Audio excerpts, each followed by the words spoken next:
J'ai perdu 25 kilos. Oui, madame, et j'en ai la preuve. Tout à l'heure, quelqu'un m'a dit tu ressembles à Françoise Hardy. Que tu es beau, Enrico. Où ça va, mettez la sourdine. Baila, Ça va, mettez la sourdine.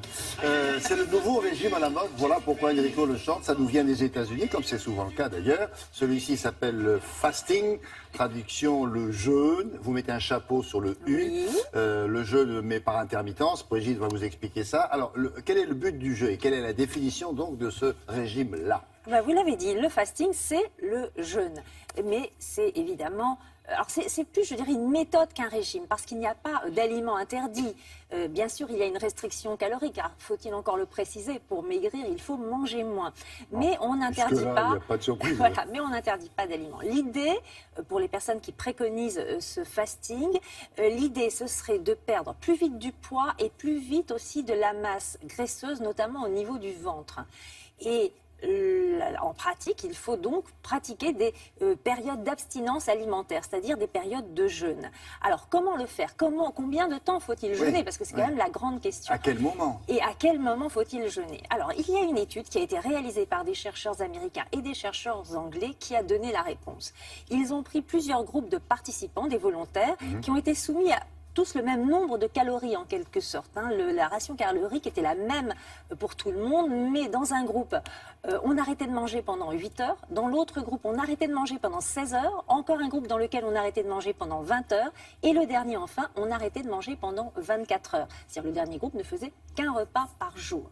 Et au grand étonnement d'ailleurs de ces chercheurs, ils se sont rendus compte que le meilleur fasting, finalement, c'était soit le jeûne de 16 heures, soit le jeûne de 20 heures. C'est là qu'on a la plus grande efficacité en termes de perte de poids et en termes de perte de masse graisseuse au niveau du ventre. À condition que quand on remange 16 heures plus tard, on ne se gave pas. Sinon, c'est foutu. Exactement, c'est un nombre de calories égal dans les 4 groupes de participants. Les mêmes calories, le même nombre de calories. C'est très important, bien sûr, il y a une restriction calorique dans ce régime. Alors comment? Donc on peut pratiquer un jeûne de 16 heures, tout simplement. Donc en pratique, comment faire? Quels sont les bénéfices, les risques éventuels de ce mode, finalement, de ce mode alimentaire? Réponse avec un médecin nutritionniste.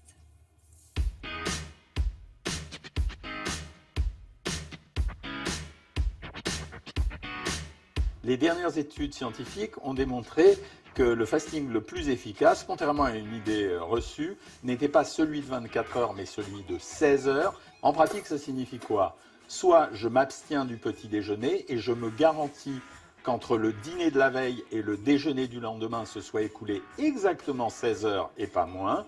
Soit j'élimine le dîner du soir, j'ai le droit de faire une petite collation jusqu'à 4 heures de l'après-midi, mais le prochain petit déjeuner n'interviendra que 16 heures plus tard, c'est-à-dire à 7 heures ou 8 heures le lendemain.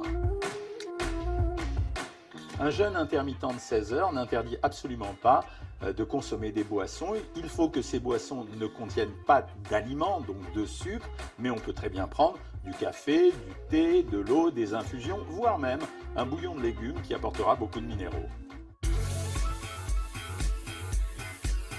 Des études anglo-saxonnes ont récemment démontré qu'il n'y avait pas d'impact négatif particulier sur la santé à sauter le petit déjeuner. Pour le dîner, il n'y a aucun problème dans la mesure où, à partir du moment où on prend une collation vers 3 ou 4 heures de l'après-midi, l'abstinence alimentaire, elle passe quasiment inaperçue à cause de la durée du sommeil. En pratique, le jeûne intermittent de 16 heures ne pose pas beaucoup de problèmes. On évite de le donner à des gens qui sont malades, à des gens qui prennent des traitements médicamenteux et bien entendu aux diabétiques. Sinon, pour le reste, ce n'est pas un problème. Alors, il y a plusieurs avantages dans le fasting. On ne maigrit pas plus vite, c'est vrai. Par contre, il semblerait qu'on maigrisse mieux car on brûle plus de graisse, on conserve mieux le muscle. On arrive à mieux régler son appétit car cela agit sur les hormones de l'appétit et de la satiété. Il semblerait que ça améliore également les profils de cholestérol et les profils de sucre. Donc, meilleur taux de cholestérol, meilleur taux de sucre dans le sang. Et ce qu'on a observé, c'est que les gens qui pratiquent le fasting perdent en moyenne 6 kg les 3 premiers mois, puis 4 kg de plus les 3 mois suivants, donc une perte de poids de 10 kg en 6 mois. Alors, pas question de dire que c'est une perte de poids définitive. Les gens qui pratiquent ce genre d'exercice sont des gens qui vont continuer à pratiquer le fasting au moins quelques jours dans la semaine, pendant une partie de leur vie pour conserver leur perte de poids. Ah oui. Plusieurs fois dans la semaine?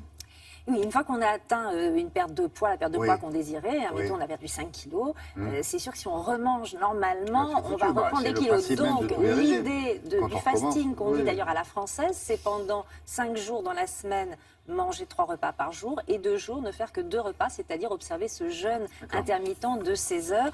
Et si vous voulez en savoir plus sur cette Mais il y a méthode... des variantes ou pas là Oui, par exemple, cette variante, c'est ce qu'on appelle le 5-2, jeûne à la française.